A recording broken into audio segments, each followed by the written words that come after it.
This is episode 24 of COVID Comms. We're talking change and avoiding change fatigue.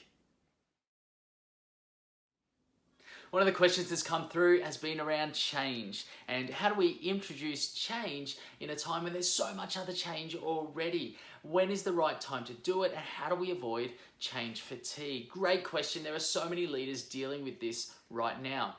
You know, COVID-19 has forced change on us, whether we were ready for it or not. And all of us have had to make some sort of change in response to this crisis. And for most of us, the timing of that change has been taken out of our hands.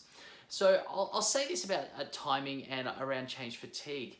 I think that the risk of change fatigue and its impact on organizations is actually decreasing. Now, I have no science to back this up. However, when you consider the speed at which technology is advancing, the result of that is that we have to embrace and adapt to new technologies much faster.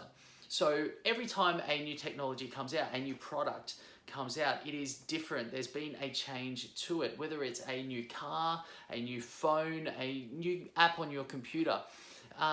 There's a change to it. It's different in some way, and we have to adapt to that. We have to do things differently in order to make the most of that new technology. So for us, change has become a normal part of life. A good friend of mine and a great leader in his own right, Steve Dixon, says that you should change the small things that aren't meaningful regularly so that when the big things that are meaningful need to change, your people are ready for it. And I think this is already happening for us. The myriad of small changes that we need to make on a regular basis are making us more adaptable to change. And it's giving us the skills that we need to cope with doing things differently. Just because people have the skills to adapt to change doesn't mean we're automatically going to be part of successful change implementation. See, change in our own world is generally of our own choosing, while organizational change usually is not. When change is of our own choosing, usually we're motivated by it. However, if it's not, then it becomes much harder. It requires more effort, we experience more negative emotions around it, and it drains us faster.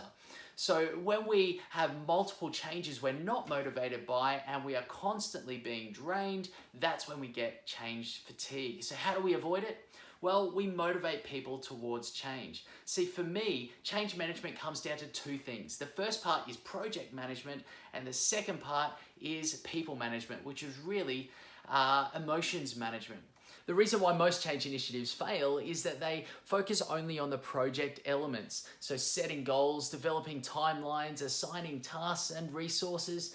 That's the easy bit. They fail to invest time and resources into the people management.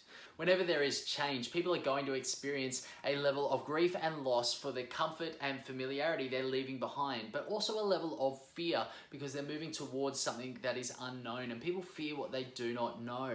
The bigger the change, the more intense these emotions are going to be. And it's very hard to stay motivated when these emotions are present. Leaders, therefore, need to learn how to manage these emotions so that they can still motivate their people to engage in change. So when's the right time to introduce change? Traditionally, we'd say when there's a level of stability in the company, but that level of stability as we once knew it is harder and harder to find because the marketplace and technology and therefore the way that we do business is constantly changing. Our change initiatives, therefore, are always going to be introduced in the context of other change that's occurring.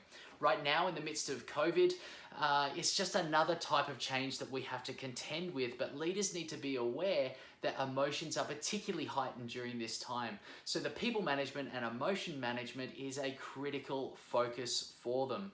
So how do we make change successful? Well, by managing the emotions, we remove the obstacles that allow us to inspire motivation, which is required to build momentum towards our change.